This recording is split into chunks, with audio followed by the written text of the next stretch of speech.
Question number देखिए वो 11 है कि एक समतल दर्पण की वक्रता त्रिज्या होती है, तो वो समतल दर्पण की वक्रता त्रिज्या कितनी होती है? अनंत। कितनी होती है? वो अनंत मानते हैं हम लोग, ऐसा मान के चलते हैं। कहाँ है? अनंत पर है कि नहीं? हाँ सर, बहुत बढ़िया, कोई दिक्कत बिल्कुल नहीं। आगे बढ़ते हैं नेक्स्ट क्वेश्चन की ओर। ब्रूस्टर का नियम। तो ब्रूस्टर का नियम में क्या होता है वो देखना। ब्रूस्टर का नियम में बोलते हैं कि म्यू बराबर tan IP। म्यू क्या है यहाँ? तो म्यू है आपका माध्यम का अपवर्तनांक, माध्यम का वो अपवर्तनांक, और IP को बोलते हैं ब्रूस्टर कोण।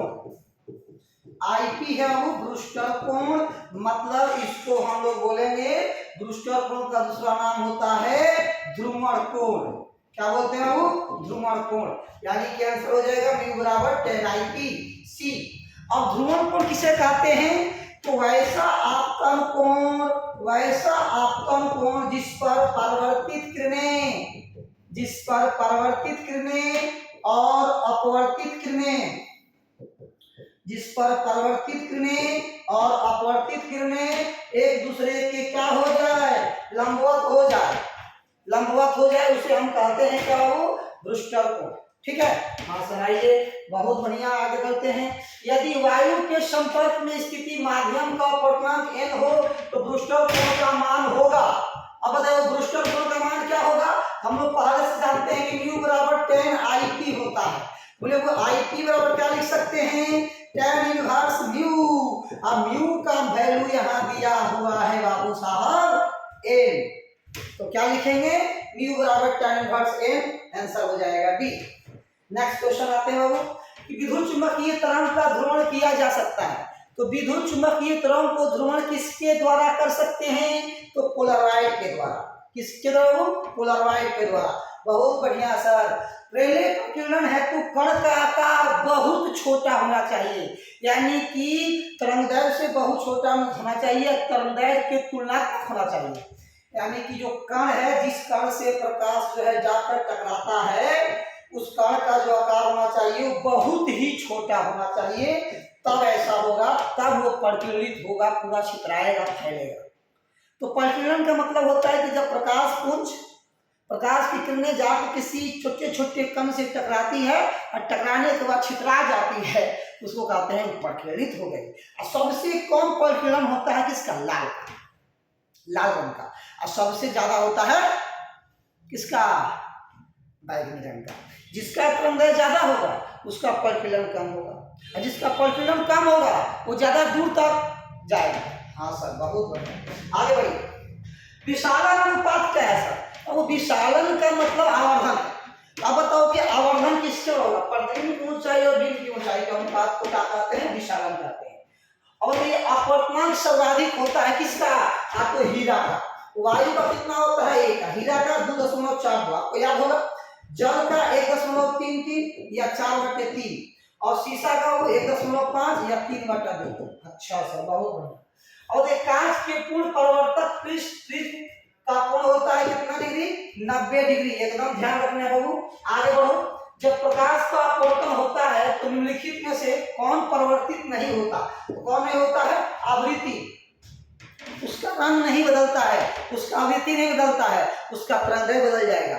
जब प्रकाश एक माध्यम से दूसरे माध्यम में जाएगा तो उसका तरंगदैर्घ्य बदल जाएगा, उसकी चाल बदल जाएगी, या तो बढ़ जाएगी या तो घट जाएगी। वो डिपेंड करता है कि संघन से विरल में गया है कि विरल से संघन में गया है, हवा से पानी में गया है कि पानी से हवा में गया है। अगर हवा से पानी में जाएगा तो घट जाएगा, अब पानी से हवा में जाएगा तो बढ़ जाएगा, लेकिन आवृत्ति पर कोई प्रभाव नहीं पड़ेगा। अच्छा सही, एकदम सही है, कोई बात नहीं।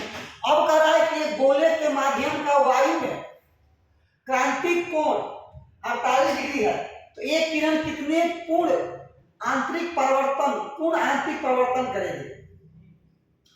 पूर्ण आंतरिक परिवर्तन कितनी बार करेगी बताइए?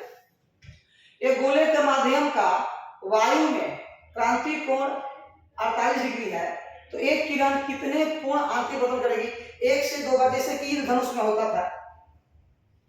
ऑप्टिकल फाइबर किस सिद्धांत पर कार्य करता था? ऑप्टिकल फाइबर किस सिद्धांत पर कार्य करता है? तो प्रकाश के पूर्ण आंतरिक परावर्तन के सिद्धांत पर। प्रकाश के पूर्ण आंतरिक परावर्तन के सिद्धांत पर। Yes sir. एक लेंस की क्षमता P है, तो P का फॉर्मूला क्या होता है? P बराबर 1/f। P बराबर 1/f। बहुत बढ़िया सर। ये क्या है? फोकस दूरी। इसका SI मात्रक होता है प्रति मीटर, जिसको हम लोग बोलते हैं डायऑप्टर। अच्छा सर, चित्र तो नहीं दिया है वो, लेकिन आगे बढ़िए। इंद्रधनुष की प्राकृतिक उदाहरण है क्या? अब बताइए, इंद्रधनुष में क्या क्या होता है आपको? इंद्रधनुष में होता है अपवर्तन होता है, परावर्तन होता है, वर्ण विक्षेपण होता है। तीनों होता है। क्या क्या होता है? अपवर्तन होता है, परावर्तन होता है, वर्ण विक्षेपण होता है। वर्ण विक्षेपण के कारण ही तो प्रकाश 7 रंगों में विभक्त हो जाता है, लाल पीला हरा में, ब्लू नीला में। हाँ जी, हाँ सर, बहुत बढ़िया। आगे देखिए तो क्या है कि सूर्योदय सूर्यास्त के समय सूर्य लाल दिखाई क्यों पड़ता है? आपको बताइए, प्रकाश के परिकिरण के कारण। प्रकाश के परिकिरण के कारण सूर्य से जब प्रकाश की किरणें चलती है ना बाबू, तो सिर्फ लाल रंग ही यहाँ अर्थ तक पहुंच पाता है सबसे ज्यादा। बाकी का तो परिकिरण हो जाता है, बाकी छितरा के रास्ते में रह जाता है, सबसे ज्यादा लाले पहुंचता है। तो लाल जो है हमको दिखाई पड़ता है, इसलिए कहते हैं कि सूर्योदय और सूर्यास्त के समय सूर्य लाल दिखाई पड़ता है। फिर क्वेश्चन पूछता है कि आकाश में तारे क्यों टिमटिमाते हुए प्रतीत होते हैं? वायुमंडलीय अपवर्तन के कारण। ये भी क्वेश्चन आपसे पूछ सकता है, ये सब ध्यान रखा जाए, है ना, आगे बढ़ा जाए। आकाश में प्रकाश प्रकिरण उदग्र आ रही है, लंबवत आ रही है, तो किसके कारण? तो ध्रुवित हुई है। क्या हुई है वो? ध्रुवित हुई है और श्वेत होगी। वो कैसी होगी? ध्रुवित होगी, श्वेत होगी। एक गोलीय दर्पण का वक्र पृष्ठ त्रिज्या कितना है? 40 सेंटीमीटर बताया गया था आपको। अब बताइए आर का मान कितना दिया हुआ है? 40 सेंटीमीटर। एफ का मान कितना आ जाएगा? 40/2 यानी कि 20 सेंटीमीटर। आराम से बना सकते हो, आंसर आ जाएगा 20 सेंटीमीटर। हाँ सर, बहुत बढ़िया डिस्कशन किया गया। देखिए यहाँ, जब किसी उत्तल लेंस को जल में डुबाया जाता है, और याद रखना, जब उत्तल लेंस को जल में डुबाइएगा ना, जानते हैं उसकी फोकस दूरी बढ़ जाती है, 4 गुना से बढ़ जाएगी फोकस दूरी, 4 गुना से। यानी कि लेंस की अगर फोकस दूरी 10 सेंटीमीटर है, पानी में डुबा दोगे तो 40 हो जाएगा, तो उसका शक्ति कम हो जाता है ना। फोकस बढ़ने से शक्ति कम हो जाता है, यानी कि शक्ति घट जाएगा। अच्छा सर, ओके, बहुत बढ़िया। अब देखो यहाँ रिलेशन क्या होगा। एक व्युत्तल लेंस है जिस पदार्थ से बना हुआ है, उसका अपवर्तनांक है 1.5। अब फोकस दूरी का मान ज्ञात करना है, और दिया हुआ है वक्रता त्रिज्या 30 सेंटीमीटर। तो एक का फॉर्मूला होता है r/2 × μ-1। अब वो r का मान 30 दे दिया, और 2 म्यू का मान दे दिया है 1.5, एक घटा देंगे, तो 30/2 × 0.5 करेंगे तो आ जाएगा कितना? 30 सेंटीमीटर। आराम से आंसर हो जाता है 30 सेंटीमीटर। बहुत बढ़िया सर। अब देखिए आगे इसमें क्या कह रहा हूं कि एक संयुक्त सूक्ष्मदर्शी के अभिदृश्य, देखिएगा इसको मैं थोड़ा सा इसे कर देता हूँ, फिर आगे बढ़ता हूँ, है ना, फिर आगे बढ़ता हूँ मैं करके आराम से, ठीक है। देखिए इसमें संयुक्त सूक्ष्मदर्शी में 2 तरह का लेंस होता है, दोनों उत्तल लेंस होता है, दोनों उत्तल ही लेंस होता है, लेकिन एक पतला होता है, एक मोटा होता है, ठीक है। एक छोटा लेंस होता है, एक बड़ा लेंस होता है, ठीक है। तो इसका फोकस दूरी f0 मानते हैं, इसको f मानते हैं। f0 वाला को बोलते हैं अभिदृश्य, इसको बोलते हैं नेत्रिका। अच्छा सर, ये अभिदृश्यक हो गया, ये क्या हो गया? नेत्रिका हो गया, ठीक है। हाँ सर, बहुत बढ़िया। अब देखो ये अभिदृश्यक कैसा प्रतीक बनाता है? तो वास्तविक और बड़ा बनाएगा, लेकिन ये नेत्रिका कैसा बनाता है? तो काल्पनिक और सीधा और बड़ा बनाएगा, काल्पनिक, सीधा और बड़ा बनाएगा। बहुत बढ़िया सर। आगे देखिए, हाइड्रोजन स्पेक्ट्रम में कौन सा श्रेणी दृश्य भाग होता है? तो बाबर सीरीज, एकदम आपको याद होगा बहुत अच्छे से, कोई दिक्कत नहीं होगा सर। नाभिक से अल्फा कण जब निकलता है तो परमाणु संख्या में 2 कम हो जाता है, द्रव्यमान संख्या में 4 कम हो जाता है, तो परमाणु संख्या में बाबू 2 कम हो जाता है। बहुत बढ़िया। आगे कैथोड किरणें होती है कैसी? तो इलेक्ट्रॉन की जैसी, है ना। कैसी होती है वो? इलेक्ट्रॉन की जैसी प्रकृति अपने पास ये रखती है। अच्छा सर, बताओ एमयू क्या है? एमयू का पूरा नाम होता है एटॉमिक मास यूनिट, परमाणु द्रव्यमान इसको कहते हैं। तो परमाणु के द्रव्यमान का मात्रक के रूप में हम लोग एमयू का उपयोग करते हैं। अच्छा सर, तो 1 एमयू किसके बराबर होता है? 1.6 × 10⁻⁻27 किलोग्राम। एकदम बाबू एकदम एकदम ध्यान रखना है, याद करते चलना है, कोई दिक्कत नहीं हो जाएगा। रेडियो एक्टिव परमाणु के लिए कौन सा संबंध सही है? आप देख रहे हैं अर्ध आयु जो होता है वो औसत आयु का 0.693 भाग होता है। अच्छा सर, उतना गुना होता है। गामा किरणें की तरह, गामा किरणें की तरह कौन है? तो गामा किरणें की तरह एक्स किरण है। सर क्यों? क्योंकि ये भी विद्युत चुंबकीय तरंग है, ये भी विद्युत चुंबकीय तरंग है। अच्छा, गामा किरण, एक्स किरण, पराबैंगनी किरणें, दृश्य प्रकाश, इंफ्रारेड रे, औरत किरण, ये सब जितने भी है ना, सब पर विद्युत चुंबकीय तरंग होता है, सब होता है विद्युत चुंबकीय तरंग। अच्छा सर, चलिए बहुत बढ़िया सर, आगे बढ़ते हैं। अब देखिए तेजी से चलने वाली बीटा किरणें किसकी जैसी होती है? इलेक्ट्रॉन की जैसी होती है।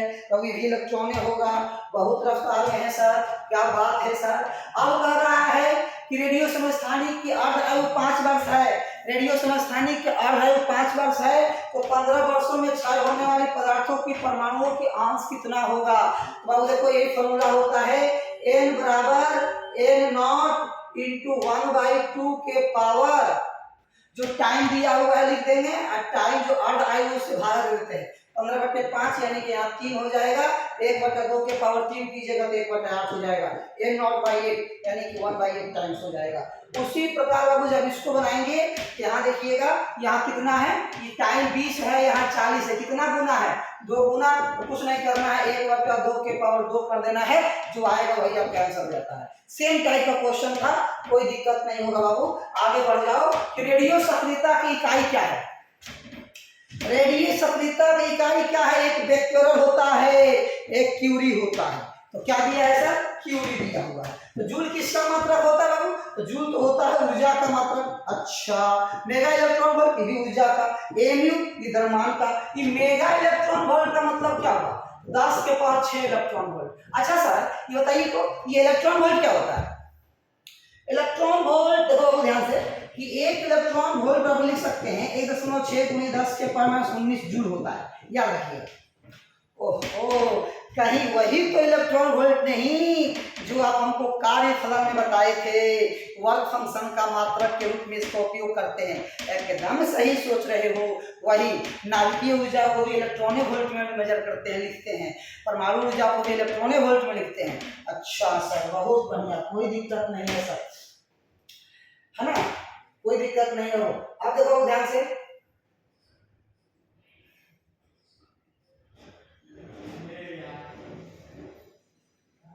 अगला क्वेश्चन आप देख ला। अगला क्वेश्चन आ जाओ, किधर गया? ये बहुत बढ़िया क्वेश्चन आ जाओ। ये बताओ तो रेडियो सक्रियता में अक्षयित नाभिकों की संख्या का समय के साथ ग्राफ कौन है? तो कौन सा ग्राफ से लोग देखो से, बहुत बढ़िया ग्राफ का क्वेश्चन है, एकदम सिलेक्टेड क्वेश्चन लाया हूं आपके लिए। ग्राफ हो जाएगा सी इज द राइट आंसर, याद रखिएगा उसको, एकदम बहुत बढ़िया क्वेश्चन था, है ना, बहुत बढ़िया क्वेश्चन था, एकदम जबरदस्त। और बताता हूँ एक और क्वेश्चन देखिए ये वाला। जब कोई रेडियो सक्रिय तत्व अल्फा कण उत्सर्जित करता है तो इसका द्रव्यमान संख्या होता है। देखिए अल्फा उत्सर्जित करता है तो, बहुत बढ़िया क्वेश्चन है। जब कोई रेडियो सक्रिय तत्व अल्फा कण उत्सर्जित करता है, मतलब वहां से निकालता है, तो उसका द्रव्यमान संख्या क्या होता है? तो निकालने से द्रव्यमान संख्या को 4 घट जाता है, द्रव्यमान संख्या 4 घट जाता है। बताइए क्या होगा आंसर? द्रव्यमान संख्या घटती है कितना से? परमाणु संख्या सब दिया, परमाणु संख्या 2 से घटती है, बढ़ती है, द्रव्यमान संख्या बढ़ती है परंतु परमाणु संख्या घटती नहीं, घटती है परंतु परमाणु संख्या बढ़ती है नहीं, घटती है तथा इसकी परमाणु क्रमांक भी घटती है। बिल्कुल सही बात है, दोनों घटेगी, परमाणु क्रमांक भी और द्रव्यमान क्रमांक भी दोनों घटती है। और यह ध्यान रखिएगा। अब बताइए बीटा किरणें विक्षेपित होती है, क्या बात है सर? बीटा पर आवेश ना होता है, तो आवेश वाला चीज कहाँ विक्षेपित होगा? जहाँ पर विद्युत क्षेत्र हो, जहाँ पर चुंबकीय क्षेत्र हो, वहीं होगा विक्षेपित। हाँ सर, तो कहाँ होगा? तो विद्युत क्षेत्र चुंबकीय क्षेत्र दोनों के साथ। किसके साथ? दोनों के साथ। सबसे ज्यादा भेदन क्षमता मतलब छेदने वाला क्षमता, यानी कि पार कर दे, छेद के बाहर चल जाए, तो सबसे ज्यादा होता है वो गामा किरण का। किसका होता है? गामा का। गामा किरण बहुत ही डेंजर होता है। कीमोथेरेपी मतलब कैंसर के इलाज के लिए भी इसका उपयोग किया जाता है। जैसे एक्सरे भी कराते हो आप लोग, हाँ तो एक्सरे भी होता है, लेकिन उससे भी खतरनाक गामा किरण होता है। अच्छा सर, गामा किरण बहुत बढ़िया होता है, बहुत ताकतवर होता है। हाँ सर, एकदम बात तो सही है। अब बताइए क्षय गुणांक का SI मात्रा क्या है? क्षय गुणांक का बताओ, जल्दी जल्दी से कमेंट करो, जल्दी से कमेंट करो, जल्दी से। अब बताओ कि जीवाश्म की आयु का पता लगाया जाता है किससे? जीवाश्म का आयु का पता लगाया जाता है किससे? जल्दी से बताओ तो किसके? तो कार्बन 18 से, कार्बन 14 से, C14 याद रखना, C14 से पता लगाते हैं, C14 से पता लगाते हैं। निम्नलिखित में किस क्षय में परमाणु संख्या बढ़ता है? किस क्षय में? बीटा प्लस में बढ़ता है सर। अच्छा सर, निम्नलिखित में किस क्षय में परमाणु संख्या समान रहता है? तो बाबू गामा डीके में। गामा डीके जब निकलता है ना तो परमाणु संख्या में कोई प्रभाव नहीं पड़ता है, कोई दिक्कत नहीं होता है। मतलब किस क्षय में गामा डीके हो जाएगा, इसमें कोई परिवर्तन नहीं होता है। परमाणु संख्या बीटा माइनस डीके ये भी पॉसिबल हो सकता है। आगे बढ़ो ध्यान से। निम्न में से अल्फा सक्रियता किस द्रव्यमान संख्या में संभावित है? अच्छा, लेकिन अब याद रखिएगा इसका जो है, याद रखिएगा ध्यान से कि इसका जो राइट आंसर जो होगा, इसका जो राइट आंसर होगा, एक सेकंड होगा, एक सेकंड, ये गामा ही होगा, है कि नहीं? ध्यान रखिएगा। आगे बढ़िए, आगे बढ़िए। एक तत्व है जिसकी दिया हुआ है 84 और 202, ठीक है, 84 और 202। परमाणु संख्या 84 है, परमाणु संख्या प्रोटॉन की संख्या को बताता है, और 200 जो है द्रव्यमान संख्या को बताता है। जब इसमें से बीटा का निकलेगा और अल्फा का निकलेगा, अल्फा पर बीटा का जब निकलता है तो क्या होता है वो देखना ध्यान से। इसका जो परमाणु संख्या है वो 2 कम हो जाता है, तो 84 से कितना हो जाएगा? 82। अच्छा सर, अब बताओ प्रति न्यूक्लियन द्रव्यमान क्षति को क्या कहते हैं? Packing fraction. एकदम ध्यान रखिए, क्या कहते हैं उसको? Packing fraction. प्रति न्यूक्लियन द्रव्यमान क्षति को क्या कहा जाता है? Packing fraction. हाँ सर, बहुत बढ़िया। अब बताइए ये वैल्यू एकदम फिक्स रहता है, एकदम याद रखिएगा, कोई दिक्कत नहीं है। अब ये देखो, यदि परमाणु का नाम क्या है? XZA है, तो नाभिक का द्रव्यमान M हो तो क्या होगा? M हो तो क्या होगा? बताओ जल्दी से, M हो तो क्या होगा? वैल्यू होता है ये M जो है छोटा होता है ZnP प्लस M Z से। ये जो Z है वो परमाणु क्रमांक है, परमाणु संख्या है, और M माइनस Z जो है न्यूट्रॉनों की संख्या है, ठीक है। जैसे कि परमाणु हुआ ना, वो तो परमाणु के नाभिक में प्रोटॉनों की संख्या होगा और न्यूट्रॉनों की संख्या होगा, तो P प्लस M भी होगा, तो सबका द्रव्यमान निकाल कर, है ना, अब देखेंगे तो M से कम आए, ज्यादा आता है वो नाभिक का। इनमें गामा किरणों की तरंग की लंबाई है, बताओ कितना वो? 0.074 एंगस्ट्रॉम वैल्यू है। गामा किरण उत्सर्जन में होता है, गामा किरण उत्सर्जन में होता है। क्या होता है वो देखो, क्या होता है? तो ऊर्जा अवस्था में बदलाव। परमाणु संख्या द्रव्यमान में उस पर कोई फर्क नहीं पड़ता है। अरे अल्फा बीटा निकलेगा तब, गामा पर कोई फर्क नहीं पड़ता। गामा एकदम ऊर्जा से संबंधित है, बहुत भयंकर ऊर्जा देता है ये। अब देखो बाबू ये क्वेश्चन क्या है, इस क्वेश्चन को देखो, क्या स्थायी नाभिक की विशिष्ट बंधन ऊर्जा क्या होती है? जल्दी से बताओ क्या होती है बाबू, जल्दी से बताओ। क्या बात है, एकदम सही जवाब है। जल्दी से क्या होगा? अस्थाई है, हाँ ठीक है। क्वेश्चन है कि अस्थाई नाभिक की विशिष्ट बंधन ऊर्जा क्या होती है? अधिक की कम? ठीक है। आगे, यदि एक अल्फा कण उत्सर्जित करता है तो बन जाता है, क्या बनता है वो? अगर X है, अल्फा कण उत्सर्जित करेगा तो परमाणु क्रमांक 1 घटा देगा, द्रव्यमान संख्या में 4 घटा देगा। बोलो क्या बन गया? ऊपर से उल्टा लिख दिए क्या मैं? यस सर, ऊपर लिख दिए हैं आप Z, क्या किया जाए? नीचे लिख दिए हैं A, एकदम पलट दिया जाए इसको। हाँ सर, पलटिए जल्दी से इसको। A माइनस Z माइनस 2 हो जाएगा और यहाँ A माइनस 4 हो जाएगा। तो Z माइनस 2 A माइनस 4 किसमें दिख रहा है वो? Z minus 2 A minus 4 B में, B आपका सही उत्तर है। आगे बढ़िए। बीटा कण के साथ कौन सा कण नाभिक से उत्सर्जित होना चाहिए? ओहो, तो न्यूट्रिनो होता है वो, है ना, एकदम। आगे बढ़िए।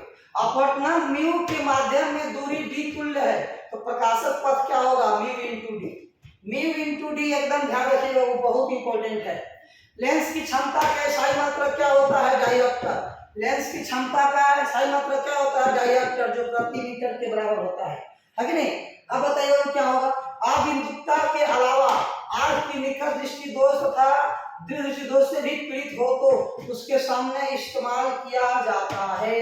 अब दोनों है, देखिए अबिंदुता के साथ साथ अगर निकट भी है और दोनों तब होगा गोलीय बेलनाकार, गोलीय बेलनाकार होगा। अब यहाँ पर देखिए, किसी वस्तु का उत्तल लेंस द्वारा निर्मित वास्तविक प्रतिबिंब तथा उस वस्तु के बीच की दूरी न्यूनतम लेंस की बीच फोकस दूरी की कितनी गुनी होती है? वो बताओ जल्दी से। देखो सिंपल सी बात है कि वस्तु दूरी या प्रतिबिंब दूरी को जब जोड़ते हैं तो वो फोकस दूरी के 4 गुने के बराबर या उससे छोटी आती है, या उससे छोटी या उससे बड़ी आती है, यही आ सकती है। 4f से बड़ा ही आएगा, इसको प्रूफ हम लोग कर सकते हैं। आप फिलहाल में इसको याद रखिएगा। आप कोई भी क्वेश्चन बनाइएगा वस्तु और प्रतिबिंब के बीच की दूरी को देखिएगा। अब दूरी हमेशा कहाँ से मापी जाती है? प्रकाश केंद्र से। दोनों को जोड़िएगा, देखिएगा फोकस दूरी की 4 गुना के बराबर आएगा या उससे बड़ा आएगा, यही हो सकता है। अच्छा सर, देखो चेक करेंगे सर। अब देखिए, पानी के भीतर हवा का बुलबुला द्विउत्तल कार्य करता है। हवा का बुलबुला है तो अवतल लेंस के जैसा काम करेगा, अपसारी लेंस के जैसा। कैसा है वो? अपसारी लेंस के जैसा। बहुत बढ़िया। अबिंदुता को दूर करने के लिए यहाँ होगा बेलनाकार लेंस, लेकिन वहां होगा गोलीय बेलनाकार लेंस, क्योंकि उसमें दोनों दोष अटैच था। कौन कौन? निकट और दूर। अच्छा सर, बहुत बढ़िया सर। आगे बढ़ा जाए। जब संयुक्त सूक्ष्मदर्शी का लंबाई बढ़ती है तो इसकी आवर्धन क्षमता भी बढ़ती है, बढ़ती नहीं है, बढ़ती है। क्या होती है? बढ़ती है, क्योंकि आवर्धन क्षमता L के सीधा समानुपाती होता है ना? बहुत बढ़िया सर। अगला क्वेश्चन देखो तो क्या होगा? एकदम सुपर फास्ट, बोलो जल्दी से, क्या होगा? विभिन्न तलों में कॉर्निया की वक्रता से दृष्टि दोष होता है, उसको क्या कहते हैं? निकट दृष्टि दोष। जानते हो, जब ये निकट दृष्टि दोष बहुत ज्यादा बढ़ जाता है ना, उसको मोतियाबिंद का शिकायत होने लगता है वहाँ, है ना? तो देखिएगा, विभिन्न तलों में कॉर्निया की वक्रता से जो दृष्टि दोष उत्पन्न होता है उसे क्या कहते हैं? निकट दृष्टि दोष। इसका बायोलॉजिकल नाम है मायोपिया। क्या नाम है वो? मायोपिया। एकदम याद रखिएगा। आगे बढ़िए। एक उभयोत्तल लेंस जिसकी वक्रता त्रिज्या देखिए कितनी है, अपवर्तनांक कितनी है? 1.5, और प्रत्येक तल की वक्रता त्रिज्या 20 सेंटीमीटर है, तो लेंस की क्षमता ज्ञात कीजिए। एकदम ज्ञात होगा वो। देखो F बराबर होता है R/2 इंटू म्यू माइनस 1। हाँ सर, बिल्कुल होता है। तो 1/f का मान क्या होगा? 2 इंटू म्यू माइनस 1 बटे r। 1/f को ही पावर बोलते हैं। हाँ सर, 2 इंटू म्यू माइनस 1 करोगे तो म्यू में से 1 घटाओगे, 1.5 में से 1 घटाइएगा तो क्या आएगा? 0.5 आएगा। अब बटे r का मान कितना है? 20 है। तो सेंटीमीटर में है ना, तो मीटर में 100 पर रहेगा। बोलिए क्या हो जाएगा आंसर इसका? 100/20। 100/20 बोले तो 5 डायोप्टर। आप डायरेक्ट इसका यूज कीजिए, आ जाएगा 5 dioptre. D is the right answer sir. अच्छा सर, बहुत बढ़िया। एक आवर्धक ग्लास जिसकी क्षमता 12 डायोप्टर है, उसकी आवर्धक क्षमता होगी कितनी? 4। खगोलीय दूरदर्शी में अंतिम प्रतिबिंब होता है। अब बताओ, खगोलीय दूरदर्शी में अंतिम प्रतिबिंब कैसा होता है? खगोलीय दूरदर्शी में अंतिम प्रतिबिंब कैसा होता है? वह उल्टा तो बनता है, बात तो सही है, उल्टा तो बनता है बाबू। ये ए और बी तो खत्म हो जाएगा। अब बताओ, वास्तविक बनता है कि काल्पनिक बनता है? उल्टा तो होता है। वास्तविक होता है कि काल्पनिक बनता है? सर तो वास्तविक बनता है। एकदम सही बात है। आगे बढ़िए। ऑप्टिकल फाइबर किस सिद्धांत पर काम करता है? ऑप्टिकल फाइबर प्रकाश के पूर्ण आंतरिक के सिद्धांत पर। रिपीट हुआ। आगे देखो, जब माइक्रोस्कोप की नली की लंबाई बढ़ाई जाती है तो आवर्धन क्षमता बढ़ जाता है। वो रिपीट हो रहा है थोड़ा। इंद्रधनुष बनने का क्या कारण है? इंद्रधनुष बनने का कारण है प्रकाश का बड़ विक्षेपण। प्रकाश का बड़ विक्षेपण। एकदम जल्दी जल्दी आ जाइए। सरल सूक्ष्मदर्शी से बना हुआ प्रतिबिंब कैसा होता है? तो काल्पनिक और सीधा होता है, आभासी और सीधा होता है। काल्पनिक का दूसरा नाम होता है वो आभासी। सीधा बनता है, वस्तु से बड़ा बनता है। और इसके लिए एक इंपॉर्टेंट बात क्या है? कि जो सिंपल माइक्रोस्कोप है वो 9 गुना से ज्यादा आवर्धित प्रतिबिंब को नहीं बना सकता है। मतलब इसका पावर जो है 9 गुना तक बढ़ाने तक ही है, उससे ज्यादा ये नहीं बढ़ा सकता है। अच्छा सर, बहुत बढ़िया सर, बहुत बढ़िया। एक और बात, निकट दृष्टि दूर के उपचार करने के लिए अवतल लेंस का उपयोग करते हैं। अच्छा, अब बताओ 3 लेंस है जिसकी फोकस दूरी 20 सेंटीमीटर है, -30 सेंटीमीटर है और 60 सेंटीमीटर है, एक दूसरे के संपर्क में रखे गए हैं। इसके संयोजन की फोकस दूरी क्या होगी? ठीक है, संयोजन जो फोकस दूरी होता है उसका फॉर्मूला आप पढ़े होंगे, 1/f1 plus 1/f2 plus 1/f3 पढ़े हैं? हाँ सर, इतना पढ़े हैं। अब बताइए 1/f1 की वैल्यू कितनी है? 1/20 माइनस 1/30 प्लस 1/20, 1/20 के 60, 1/60। एलसीएम लीजिएगा बाबू, कितना आ जाएगा? 60 आ जाएगा। सोल्व कीजिए तो ये 3 माइनस 2 प्लस 1 यानी 1/2, 1/1 का मान हो जाएगा 2/60 यानी कि 1/30, 1/30 मतलब कितना हो जाएगा? एफ का मान 30 सेंटीमीटर, तो 30 सेंटीमीटर आपका राइट आंसर। ठीक है, हाँ सर, बहुत बढ़िया। आगे बढ़िए कि सूक्ष्मदर्शी और दूरदर्शी को दोनों में से किसके लेंस की फोकस दूरियां अधिक अंतर की होती है? अच्छा, किसकी? सूक्ष्मदर्शी की। दीर्घ दृष्टि दोष के इलाज के लिए प्रयुक्त होता है, क्या होता है वो? उत्तल लेंस। उत्तल लेंस पर होता है। तो इस तरह से हम लोग इतने क्वेश्चन डिस्कस किए। उम्मीद करते हैं कि आप हमारे साथ बने रहे होंगे, है ना। इस तरह से सीरीज आपके सामने लाता रहूंगा। कुछ क्वेश्चन इंपॉर्टेंट था जिसको मैंने डिस्कस किया, और मैं जितना भी आपको लेक्चर दिखा रहा हूँ सब का सब जो है आपको पीडीएफ के फॉर्म में मिल जाएंगे साइंस स्कूल पर। आप टेलीग्राम से ज्वाइन कर लीजिएगा और सारे दोस्तों में अपना शेयर कीजिएगा। थैंक यू, धन्यवाद, बाय बाय, टेक केयर।